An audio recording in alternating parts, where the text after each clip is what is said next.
Hopefully by now, you've seen where some of the unmet expectations of the holidays can carry over as burdens into the new year.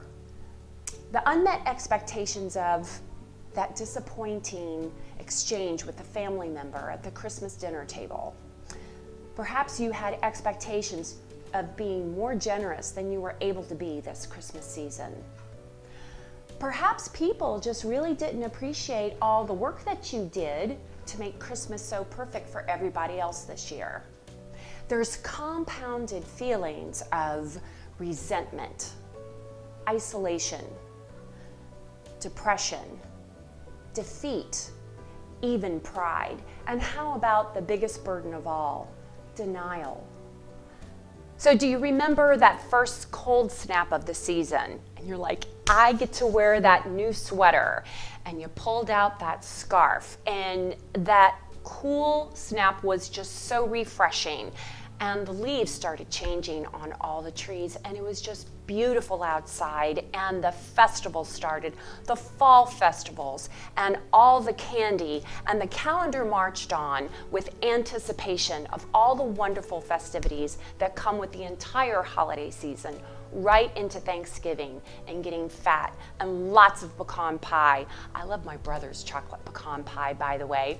And then you start talking about the big Christmas dinner, and you communicate the plans, and then you shop, and then you cook, and then you clean, and then the plans change, and you communicate the change of plans, and then you do more shopping and cooking, and then the big day arrives, and then the calendar continues to march on, and you're supposed to shine like a star in the winter sky right into the new year with very full bellies, even fuller credit cards, lack of sleep, and perhaps some new conflicts that were stacked on top of old conflicts that had not been resolved.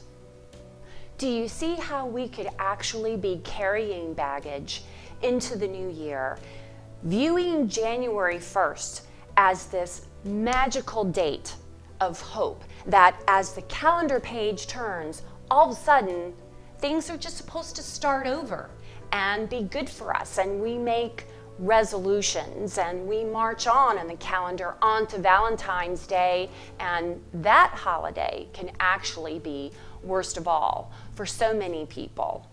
Do you see how all of these things that we're anticipating so much, when they arrive, when these days arrive, can be anticlimactic and defeat sets in?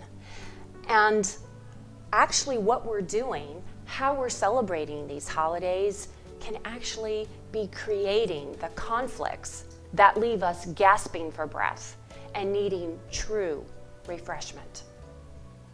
So now that all the decorations are down, hopefully you've taken your decorations down by now, but I mean, I won't judge.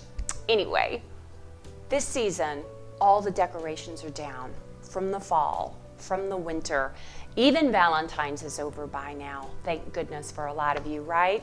And there's no glitz, there's no special clothing, there's no party smiles to hide behind. It's even happened outside. All the leaves have fallen off the trees. We've taken the lights off the trees and the lights off the outsides of our houses, and everything is kind of barren and kind of drab and exposed. And the truths about how we're feeling are even exposed now too, with no party festivity mentality to hide behind. And remember that new sweater that you couldn't wait to wear at the beginning of the year? Well, you've worn it time and time again, and you're probably tired of having to stack on the layers. You're probably tired of the chills that have gone on for weeks, and now it's gone into months. I do a lot of power walking to get my cardio in, and this time of year, it's really interesting to see the neighborhood without all the foliage and with all the decorations down. So I walk by one particular house where all the foliage is down and there's no more decorations up, and I go, wow, they painted that house since the last time I saw it. What a beautiful shade. And I'll walk past another house and I'll go, look what they've done since last year. They've added a fire pit. They got all new patio furniture. That's beautiful. And then I'll walk past another house and go, they're still working on it, aren't they? Talk about your fixer-upper. And it's the same thing with us, right? We're exposed. There's nothing left to hide behind. Now, occasionally here in Richmond, we get snow. Not this year, I'm sorry to say, some of you are happy, but a blanket of snow, once again, makes everything beautiful. We get that quiet, beautiful peace outside, and the crystals hang from the trees, and everything is once again decorated and bright in a beautiful white hue. But a couple days later, when the snow starts to melt, we realize that what we got was just another batch of freezing rain. We were deceived by the beauty of it. It was icy, freezing rain that sunk into the ground, that dug its icy heels into the ground and made a mess, just like we do. When all the glitz and the decorations and the party smiles are down, what's exposed about your life? What are others seeing in you? What are others seeing in me now with no festivities to hide behind?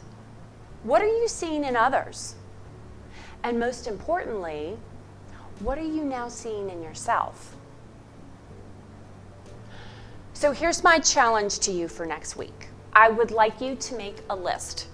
You can write it down or just keep a mental list. I find it's always helpful to write it down, but make an honest list about those things that are exposed in your life. When you really take a good look at your feelings that you've carried over from last year. When the distractions are down and there's no decorations left to hide behind. What are those things that the Lord is telling you that you need to deal with? Perhaps even that relationship with you know who from the Christmas table. Perhaps even things that you're feeling about yourself. And by now, hopefully, you're looking at all of these meditations of the heart and these thoughts that come into your mind with a greater spiritual perspective. What are those things that are exposed when you're no longer calling the shots for the big Christmas party? What are those things that are exposed in you as you feel like you've been the one who's dragged behind someone else's idea of the perfect Christmas holiday? Now, some of you may be going, enough already. The holidays are way behind us. Well, are they? Next week, join me as we say a final farewell to what's probably been clouding more of the past 7 weeks of your life than you thought. See you then.